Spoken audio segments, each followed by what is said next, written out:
Halo semua, jumpa lagi di channel Eduhome. Video kita kali ini membahas mengenai UTBK SBMPTN di tahun 2021, di mana kita tahu bersama bahwa tanggal 26 April 2021 per hari ini sudah dimulai UTBK hari pertama untuk gelombang yang kedua. Jadi semoga adik-adik yang ujian di hari ini dan hari-hari selanjutnya bisa mendapatkan nilai yang terbaik. Dan sedikit mengenai soal yang sering muncul di kimia, ya, ada beberapa materi, ada beberapa topik-topik yang sering keluar dan saya pikir perlu adik-adik kuasai. Nah, ini masih berkaitan dengan video yang sebelumnya mengenai topik-topik apa saja dalam kimia yang perlu kamu kuasai, dan dalam video ini kita akan melihat salah satu dari bab kimia, salah satu dari topik kimia yang sering keluar dan kemungkinan besar boleh dikatakan hampir pasti akan ada minimal satu soal yang berkaitan dengan topik ini di setiap ujian UTBK. Nah, ini adalah mengenai sifat koligatif larutan, dan sebelum kita lihat model soal yang sering muncul mengenai bab ini, kita lihat dulu di sini. Ini adalah total dari materi kimia dari kelas 10 sampai kelas 12. Tidak lupa saya ingatkan untuk adik-adik, tidak perlu membahas ini semua, cukup di 5 atau 7 bab pertama ini. Saya bisa jamin kamu bisa menjawab 7 atau bahkan mungkin 9 soal yang berkaitan dengan kimia. Jadi bagi adik-adik yang belum ujian, yuk kuasai ke-7 topik yang pertama.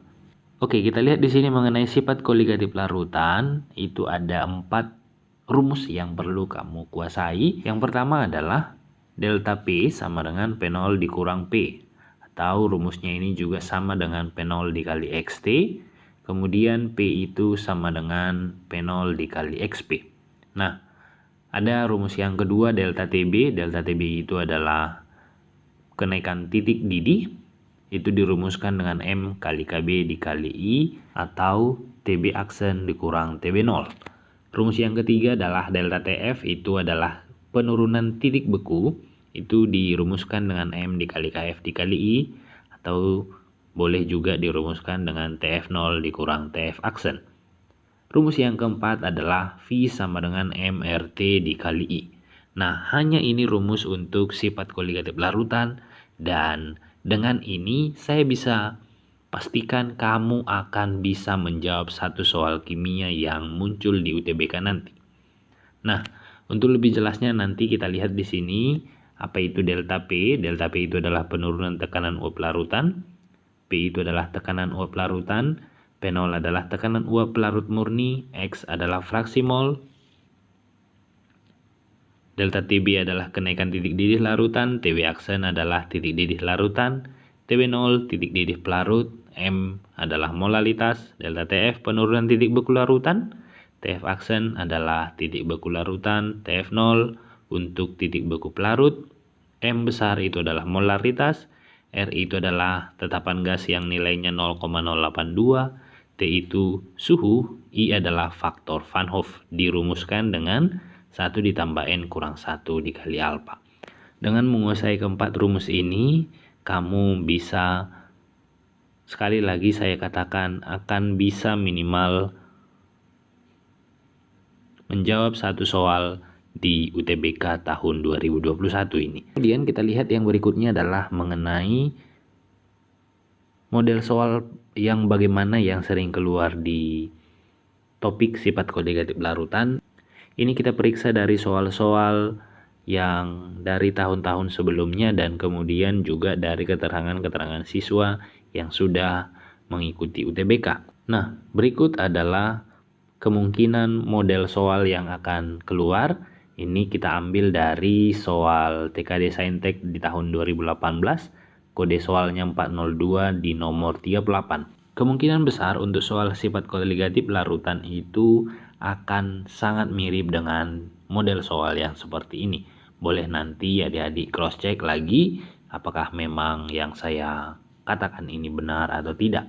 Tetapi ini berdasarkan dari keterangan dari siswa-siswa yang sudah UTBK dan kemudian kita juga cross check dari soal-soal yang sebelumnya. Oke, kita lihat di sini dikatakan bahwa larutan A dibuat dengan melarutkan 4,16 gram barium klorida dengan Mr 208 ke dalam 2 kg air. Barium klorida kemudian terdisosiasi sempurna dalam air. Larutan B dibuat dengan melarutkan 15 gram zat organik non-elektrolit ke dalam 1 kg air. Pada tekanan yang sama, delta TB larutan B sama dengan 2 delta TB larutan A. Ditanya di sini massa molekul relatif zat organik tersebut adalah berapa. Nah, kita perhatikan di soal ini dikatakan ada delta TB. Berarti nanti masuk ke rumus yang kedua tadi, di mana delta TB sama dengan M kali KB dikali I, atau itu TB aksen kurang TB0, di mana kalau dia non elektrolit I-nya kita anggap 1, kemudian kalau dia elektrolit berarti masuk ke rumus I sama dengan 1 ditambah N kurang 1 dikali alfa. Oke, kita buat penyelesaiannya di sini. Katanya dalam soal itu delta TB larutan B sama dengan 2 delta TB larutan A. Di mana larutan B itu adalah non-elektrolit, berarti rumusnya itu menjadi M dikali KB. Kemudian larutan A itu adalah elektrolit, maka kita buat dia 2M dikali KB dikali I. Selanjutnya, kita langsung masukkan nilainya. Rumus mencari molalitas itu adalah gram per mr dikali 1000 per P. Maka gramnya di sini di dalam soal ada 15 per mr dikali 1000 per 1 kg, berarti itu adalah 1000 gram dikali KB sama dengan 2 dikali gram dari BaCl2 4,16 per 208 dikali 1000 per 2000 dikali KB dikali 3. Nah, dari sini kita sederhanakan lagi, ini menjadi MR sama dengan 208 dikali 15 per 4,16 dikali 3. Di sini kita dapat hasilnya adalah 250. Nah, untuk menyelesaikan soalnya ini sesederhana ini, hanya saja adik-adik harus menguasai apa rumus-rumusnya, kemudian apa yang ditanya dalam soal, dan apa yang diketahui di dalam soal. Jangan sampai kemudian ada sebuah soal misalnya membuat apa yang diketahui di dalam soal saja tidak bisa, apalagi untuk menyelesaikannya. Ya, untuk itu saya pesankan ke adik-adik semua, perbanyak membahas tipe-tipe soal dan kuasai soal-soal di 5 tahun terakhir. Karena saya yakin bahwa soal-soal itu akan berulang. Kalaupun dia tidak berulang dalam kesamaan soal, tetapi pasti akan berulang dalam kesamaan materi. Bahkan mungkin juga berulang dalam kesamaan model soal.